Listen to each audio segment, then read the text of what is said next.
Depois de tantos adiamentos, crises e promessas, será que Corepunk finalmente vai lançar em 2025? No vídeo de hoje vamos analisar a expectativa para o lançamento completo do jogo, revisar os comunicados mais recentes da desenvolvedora e olhar o estado atual do jogo para a gente tentar responder essa pergunta.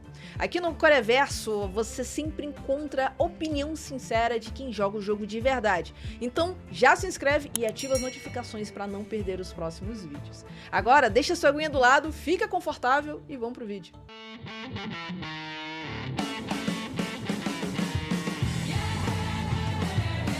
Saudações viajantes! Hoje vamos falar sobre passado, presente e futuro de Corepunk. O jogo foi anunciado lá em dezembro de 2019, parecia muito promissor desde o início, mas desde então passou por uma jornada de adiamentos, mudanças de plano e expectativas não cumpridas. E agora muita gente se pergunta, será que de fato o jogo lança completo agora em 2025? Para tentar chegar mais perto dessa resposta, vamos juntar algumas peças.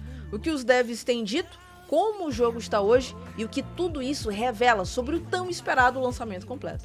E eu já adianto, tem coisa boa vindo por aí, mas também tem alguns alertas que você precisa saber antes de criar expectativa. E para entender um pouco do real motivo de toda essa desconfiança em relação ao lançamento completo, a gente precisa voltar um pouquinho lá para dezembro de 2019, quando saiu o primeiro trailer do jogo. O hype foi imediato, um MMO de mundo aberto misturando cyberpunk e fantasia, com névoa de guerra, jogabilidade similar à de um MOBA, parecia realmente algo diferente. E a promessa foi ousada, tá? Lançamento completo já em 2020, só um ano depois do trailer. Eu mesma conheci Corepunk mais ou menos nesse período e pra mim foi amor à primeira vista. O MMO tinha sido um gênero que eu joguei bastante durante a minha juventude e o MOBA era o estilo de jogo que eu tava jogando naquela época. Então ter um jogo que juntasse essas duas coisas fez com que Corepunk pra mim tivesse o hype máximo. Mas então veio a pandemia e a realidade bateu forte. Artificial Core era um estúdio pequeno, e como aconteceu com muitas outras empresas, o desenvolvimento travou e o jogo não saiu em 2020. Mas tem um detalhe importante. Mesmo com a promessa de lançamento em 2020, quando a gente olha para a gameplay exibida naquela época, é visível que o jogo tava cru demais. Visual mais simplório, animações travadas, interface inacabada e a jogabilidade também parecia bem limitada. Se a gente comparar o estado do jogo que foi mostrado nos primeiros alpha testes, por exemplo, dá pra ver que muita coisa mudou em diversos aspectos. E isso me leva a crer que Artificial Core errou feio em prometer esse jogo tão cedo. Mas para ser justa, é importante lembrar que é um estúdio independente, pequeno, e esse é apenas o primeiro jogo deles. E em vários momentos os devs foram muito transparentes. Eles também estão aprendendo todo esse processo de lançar um jogo tão grande como o MMO, e que eles vão cometer erros e acertos nesse processo. Só que esse, meus amigos, foi apenas o primeiro dos muitos adiamentos que viriam pela frente. Em abril de 2021, o Artificial Core publicou um vídeo explicando que o beta seria adiado. Eles disseram que queriam garantir que o primeiro contato dos jogadores fosse positivo, mas que o jogo ainda não estava no ponto que eles desejavam. Nesse mesmo vídeo, prometeram um novo beta para 10 mil jogadores em agosto do mesmo ano, e afirmaram que estavam confiantes de que lançariam o jogo completo até o fim de 2021, já que tinham bastante conteúdo produzido ao longo dos quase 10 anos. O problema é que nem esse beta de agosto aconteceu. Prezando pela qualidade que os jogadores iriam encontrar no jogo, eles decidiram adiar mais uma vez, e dessa vez para dezembro de 2021. Só que em dezembro veio mais um vídeo, dizendo que o jogo estava no estágio de alfa avançado, mas que ainda não era suficiente para um beta. A ideia a partir de então era fazer testes de infraestrutura e polir o jogo até meados de março do ano seguinte, esperando que tudo estivesse pronto para um beta no fim de junho de 2022. O problema é que em fevereiro de 2022 o estúdio passou por um dos períodos mais difíceis da sua história. A Artificial Core tinha sede em Kiev, na Ucrânia, e o conflito com a Rússia obrigou parte da equipe a se mudar para outros países, enquanto outros permaneceram em regiões mais seguras. 2 membros chegaram a perder o contato com o restante do time, e isso impactou diretamente o desenvolvimento. Não foi só uma questão de logística. Muitos devs tiveram que abandonar seus lares, lidar com incertezas sobre o futuro e se preocupar com suas famílias e amigos.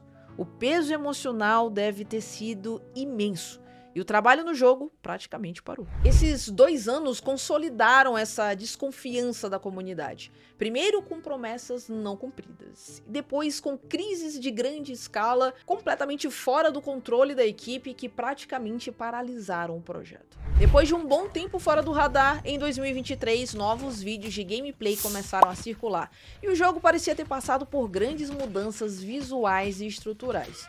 Em novembro e dezembro do mesmo ano, os players conseguiram jogar pela primeira vez, finalmente, afastando de vez os rumores de que Corepunk seria mais um Vaporware, que é quando um jogo é anunciado com grande expectativa, mas nunca é lançado.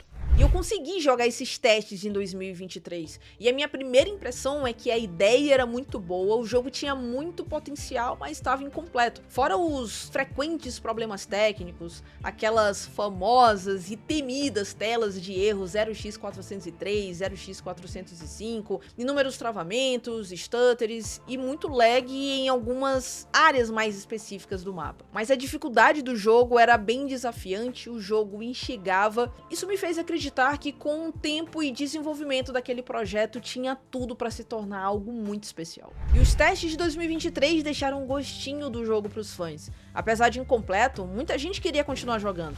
A confiança começava a ser reconstruída, finalmente, e as primeiras impressões positivas começaram a se destacar. Em agosto de 24 veio o Alpha Test 4, que foi a primeira forma de monetização do projeto, que já estava com quase 10 anos de desenvolvimento. Isso trouxe recursos financeiros para o estúdio e foi um termômetro para medir quantos jogadores estavam dispostos a investir no projeto, mesmo sem um lançamento oficial. Foi uma decisão polêmica, claro, e a ideia de pagar tão cedo não agradou todo mundo, mas também mostrou que a equipe estava se estruturando como empresa e preparando o terreno para os próximos passos. Uma coisa era certa, Corepunk em 2024 já era muito diferente daquele jogo cru de 2019 e 2020. O salto de qualidade mostrava que finalmente havia um caminho real para chegar ao lançamento completo. O Alpha 4 teve uma previsão inicial de durar 1 mês, só que ele foi se estendendo vários meses e acabou praticamente emendando com o acesso antecipado em novembro do mesmo ano.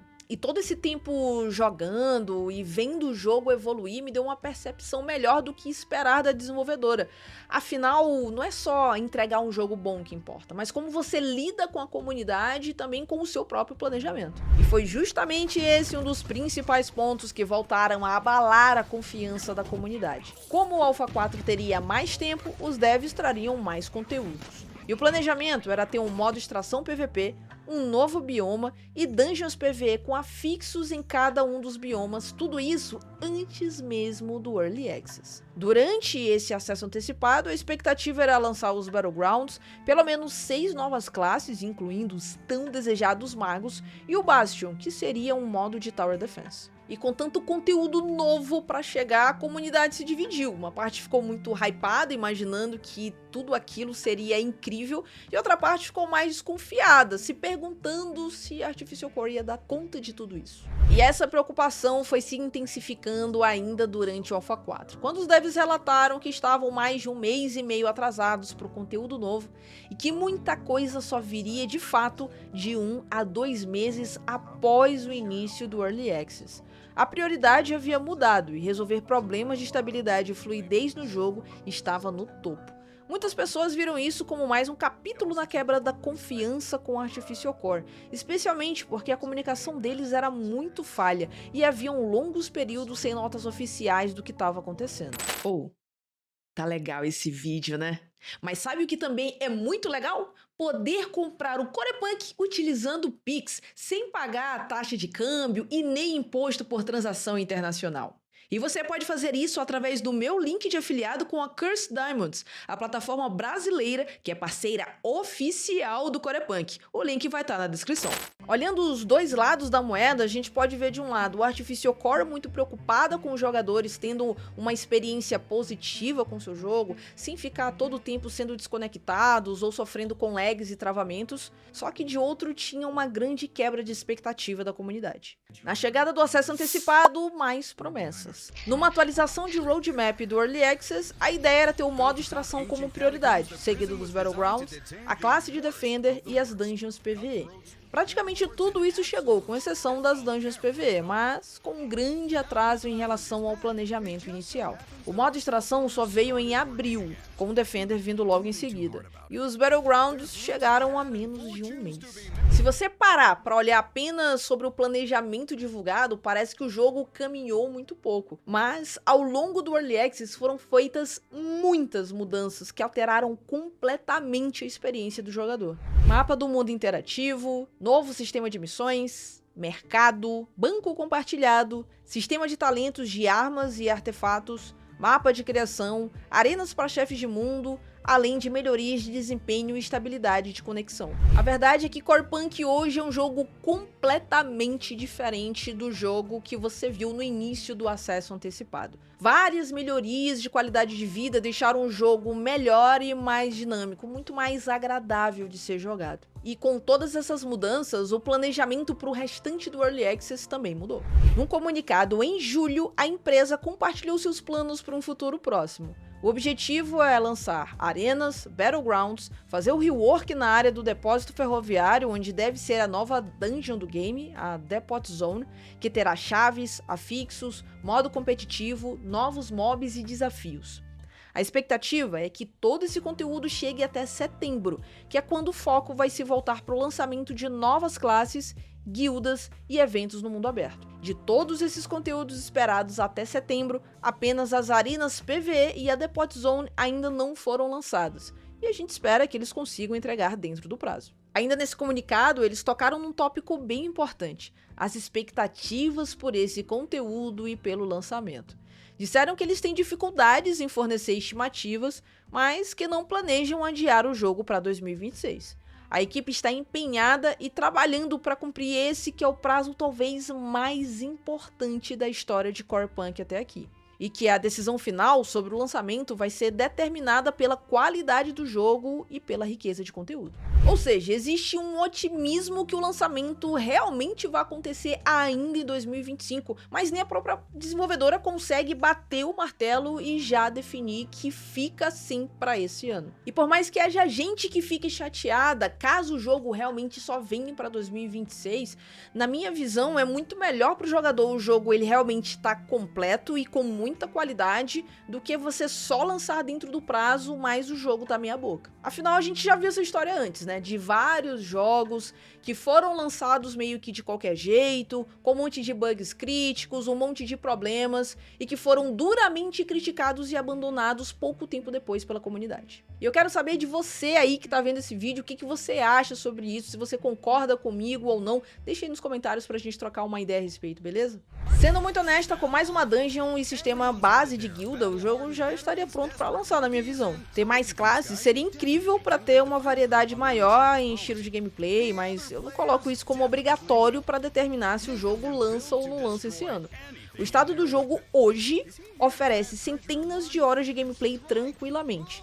Não tá perfeito, mas a meu ver tá bom o suficiente para ser considerado um jogo completo. Eu sei que os planos da Artificial Core ainda são mais ambiciosos e que há planos de ter uma instância com o MOBA, um sistema complexo de guildas, eventos diários, semanais, mensais no mundo aberto, dentre outras coisas. Todos esses planos devem deixar o jogo em um nível absurdo e honestamente eu espero que aconteça e que ele se torne realmente esse jogo completo que muita gente espera. Porém, eu espero não condicionar o lançamento completo apenas apenas quando absolutamente tudo estiver pronto. Na visão de vocês, o jogo já está pronto para o lançamento do jeito que ele está hoje? O que faltaria mais para você considerar que o jogo ele já está num bom ponto, de fato, para ser lançado? Deixa aí nos comentários. E assim, fazendo um grande resumo sobre tudo que a gente falou no vídeo até hoje, a gente pode ver que Artificial Core tem um histórico de expectativas quebradas, né, de prazos não cumpridos, mas por outro lado eu vejo que às vezes esse prazo não é cumprido porque eles realmente prezam pela qualidade do jogo que eles estão entregando. Então eles até tinham uma ideia de que o jogo estava praticamente pronto em um determinado momento, mas à medida que eles foram avançando nesse polimento, eles foram percebendo que as coisas não eram bem assim, e por isso o jogo foi atrasando e atrasando e atrasando, fora, claro,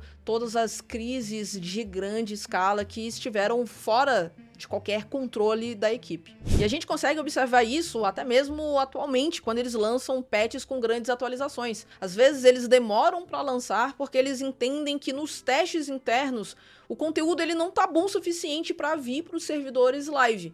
E mesmo quando o conteúdo já tá pronto e chega, às vezes a gente tem ali 1, 2 dias de lag, de algum bug, alguma coisa esquisita acontecendo, em que eles conseguem consertar ao longo dos dias que seguem esse update. E assim, para mim, do jeito que o jogo tá hoje, eu me sinto muito otimista sobre o lançamento de fato acontecer ainda esse ano em 2025. Depois de todas as informações que eu passei aqui no vídeo, a minha própria visão para vocês, eu quero saber o que vocês acham, se lança ou se vai ficar só para 2026. E se você gostou desse vídeo, não esquece de deixar aquele like. Se você estiver vendo pelo celular, vai lá na seção de comentários, move para a direita e deixa aquele hype, ajuda bastante o vídeo. E para você que tá conhecendo o Coreverso agora, toda semana a gente tem vídeo sobre o Corepunk, eu também falo bastante, compartilho muita coisa sobre o jogo, então considera se inscrever se você tem interesse no jogo, beleza? E no mais, aquele grande agradecimento mais do que especial para os nossos viajantes do clube de canais. Vocês colaboram e muito para o Coreverso continuar existindo e com qualidade, trazendo sempre muito conteúdo sobre Corepunk para vocês. O meu muito obrigado. E se você aí quer ter o seu nome aqui na nossa tela de agradecimento, a partir de R$1,99 você pode assinar o nosso clube de canais e participar de sorteios exclusivos, além de vários outros benefícios que você tem aqui no Coreverso. Eu vou ficando por aqui e a gente se vê em breve, upando mais um boneco em Qualate. Até lá!